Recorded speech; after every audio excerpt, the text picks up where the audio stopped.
یہ پیغمبر جو ہم وقتاً فوقتاً بیچتے رہے ہیں، ان میں سے ہم نے بعض کو بات پر فضیلت دی، بعض ایسے ہیں جن سے اللہ نے گفتگو کی، اور بعض کے دوسرے امور میں مرتبے بلند کیے۔ اور عیسیٰ ابن مریم کو ہم نے کھلی ہوئی نشانی عطا کی اور روح القدس سے ان کو مدد دی۔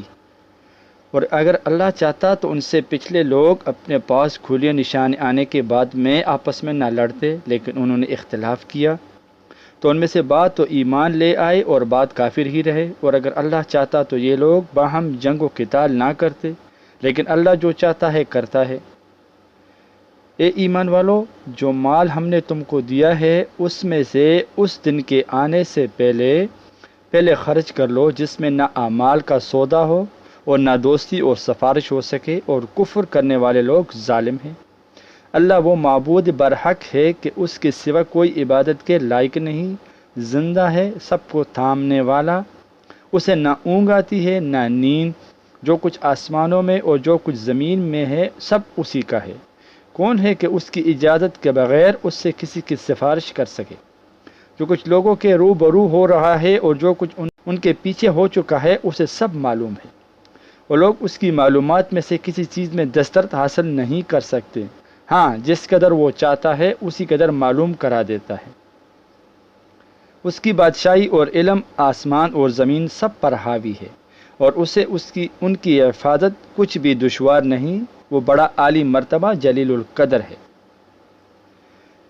دین اسلام میں کوئی زبردستی نہیں ہے، ہدایت صاف طور پر ظاہر ہے اور گمراہی سے الگ ہو چکی ہے۔ تو جو شخص بتوں سے اعتقاد نہ رکھے اور اللہ پر ایمان لائے، اس نے ایسی مضبوط رسی ہاتھ میں پکڑ لی جو کبھی ٹوٹنے والی نہیں، اور اللہ سب کچھ سنتا ہے، سب کچھ جانتا ہے۔ جو لوگ ایمان لائے ہیں ان کا دوست اللہ ہے کہ اندھیرے سے نکال کر روشنی میں لے جاتا ہے، اور جو کافر ہے ان کے دوست شیطان ہے کہ ان کو روشنی سے نکال کر اندھیرے میں لے جاتے ہیں۔ یہی لوگ اہل دوزخ ہے کہ اس میں ہمیشہ رہیں گے۔ بھلا تم نے اس شخص کو نہیں دیکھا جو اس غرور کے سبب سے کہ اللہ نے اس کو سلطنت بخشی تھی، ابراہیم سے اپنے پروردگار کے بارے میں جھگڑنے لگا؟ جب ابراہیم نے کہا کہ میرا پروردگار تو وہ ہے جو زندگی دیتا ہے اور موت دیتا ہے، وہ بولا کہ زندگی اور موت تو میں بھی دے سکتا ہوں۔ ابراہیم نے کہا کہ اللہ تو سورج کو مشرق سے نکالتا ہے، آپ اسے مغرب سے نکال دیجئے۔ یہ سن کر وہ کافر ہکا بکا رہ گیا، اور اللہ بے انصافوں کو ہدایت نہیں دیا کرتا۔ یا اسی طرح اس شخص کو نہیں دیکھا جس کا ایک بستی پر جو اپنی چھتوں پر گری پڑی تھی گزر ہوا، تو اس نے کہا کہ اللہ اس کے باشندوں کو مرنے کے بعد کیوں کر زندہ کرے گا؟ تو اللہ نے اس کی روح قبض کر لی اور 100 برس تک اس کو مردہ رکھا، پھر اس کو جلا اٹھا اور پوچھا کہ تم کتنا عرصہ مرے پڑے رہے ہو؟ اس نے جواب دیا کہ 1 دن یا اس سے بھی کم۔ اللہ نے فرمایا نہیں، بلکہ 100 برس مرے رہے ہو، اور اپنے کھانے پینے کی چیزوں کو دیکھو کہ اتنی مدت میں مطلق سڑی کسی نہیں، اور اپنے گدھے کو بھی دیکھو جو مرا پڑا ہے۔ غرض ان باتوں سے یہ ہے کہ ہم تو لوگوں کے لیے اپنی قدرت کی نشانیاں بنائیں، اور ہاں گدھے کی ہڈیوں کو دیکھو کہ ہم ان کو کس طرح جوڑے دیتے اور ان پر کس طرح کا گوشت پوش چڑھائی دیتے ہیں۔ اور جب یہ واقعات اس کے مشاہدے میں آئے تو بول اٹھا کہ میں یقین کرتا ہوں کہ اللہ ہر چیز پر قادر ہے۔ اور جب ابراہیم نے اللہ سے عرض کیا کہ اے پروردگار،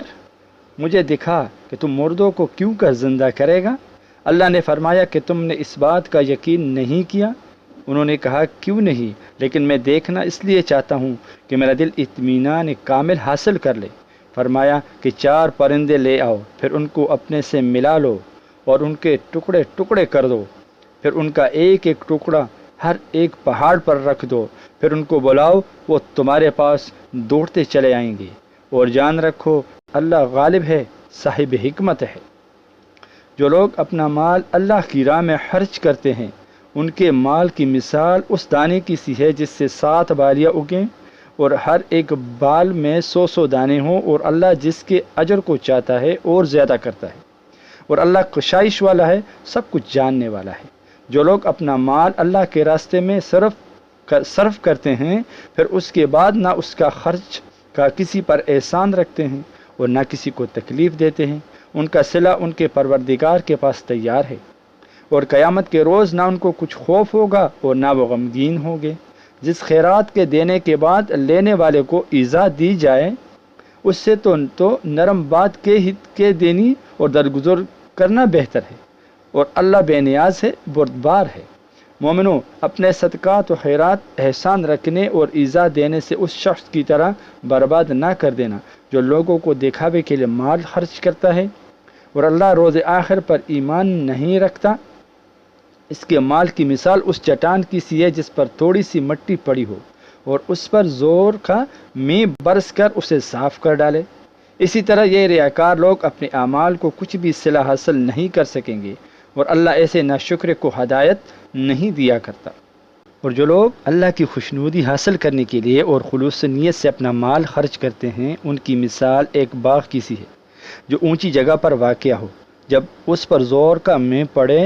تو دگنا پھل لائے، پھر اگر مے نہ بھی پڑے تو خیر پھوار ہی سہی، اور اللہ تمہارے کاموں کو دیکھ رہا ہے۔ بھلا تم میں کوئی یہ چاہتا ہے کہ اس کا کھجوروں اور انگوروں کا باغ ہو جس میں نیرے بے رہی ہوں، اور اس کے لیے ہر قسم کے میوے موجود ہوں، اور اسے بڑھاپا آ پکڑے اور اس کے ننھے بچے بھی ہوں، تو ناگہاں اس باغ پر آگ کا بھرا ہوا گولا چلے، پس وہ جل جائے۔ اس طرح اللہ تم سے اپنی آیتیں کھول کھول کر بیان فرماتا ہے تاکہ تم سوچو اور سمجھو۔ مومنو، جو پاکیزہ اور عمدہ مال تم کھاتے ہو اور جو چیزیں ہم تمہارے لیے زمین سے نکالتے ہیں ان میں سے اللہ کی راہ میں بھی خرچ کرو، اور بری اور ناپاک چیزیں دینے کا قصد نہ کرنا کہ اگر وہ چیزیں تمہیں دی جائیں تو بے جز اس کے کہ لیتے وقت آنکھیں بند کر لو اور ان کو کبھی نہ لو، اور جان رکھو کہ اللہ بے نیاز ہے، خوبیوں والا ہے۔ شیطان تمہیں تنگ دستی کا خوف دلاتا اور بے حیائی کے کام کرنے کو کہتا ہے، اور اللہ تم سے اپنی بخشش اور رحمت کا وعدہ کرتا ہے، اور اللہ کشائش والا سب کچھ جاننے والا ہے۔ وہ جس کو چاہتا ہے دانائی بخشتا ہے، اور جس کو دانائی ملی بے شک اس کو بڑی نعمت ملی، اور نصیحت تو وہی لوگ قبول کرتے ہیں جو عقل مند ہیں۔ اور تم اللہ کی راہ میں جس طرح کا خرچ کرو یا کوئی نظر مانو، اور اللہ اس کو جانتا ہے، اور ظالموں کا کوئی مددگار نہ ہوگا۔ اگر تم خیرات ظاہر کر کے دو تو وہ بھی خوب ہے، اور اگر پوشیدہ دو اور دو بھی ضرورت مندوں کو تو یہ تمہارے لیے بہتر ہے، اور اس طرح کا دینا تمہارے گناہوں کو بھی دور کرے گا، اور اللہ کو تمہارے سب کاموں کی خبر ہے۔ اے نبی صلی اللہ علیہ وسلم، تم ان لوگوں کی ہدایت کے ذمہ دار نہیں، بلکہ اللہ ہی جس کو چاہتا ہے ہدایت بخشتا ہے۔ اور مومنو، تم جو مال خرچ کرو گے تو اس کا فائدہ تمہیں کو ہے، اور تم تو جو خرچ کرو گے اللہ کی خوشنودی کے لیے کرو گے، اور جو مال تم خرچ کرو گے وہ تمہیں پورا دے دیا جائے گا، اور تمہارا کچھ بھی نقصان نہیں کیا جائے گا۔ اور ہاں، تم جو خرچ کرو گے تو ان حاجت مندوں کے لیے جو اللہ کی راہ میں رکے بیٹھے ہیں اور ملک میں کسی طرح جانے کی طاقت نہیں رکھتے اور مانگنے سے آر رکھتے ہیں، یہاں تک کہ نہ مانگنے کی وجہ سے ناواقف شخص ان کو تونگر خیال کرتا ہے، تو تم قیافے سے ان کو صاف پہچان لو کہ حاجت مند ہیں، اور شرم کے سبب لوگوں سے منہ پھوڑ کر اور لپٹ کر نہیں مانگ سکتے۔ اور تم جو مال خرچ کرو گے کچھ شک نہیں کہ اللہ اس کو جانتا ہے۔ جو لوگ اپنا مال رات کو اور دن کو اور پوشیدہ اور ظاہر اللہ کی راہ میں خرچ کرتے رہتے ہیں، ان کا صلہ ان کے پروردگار کے پاس ہے، اور ان کو قیامت کے دن نہ کسی طرح کا خوف ہوگا اور نہ غم۔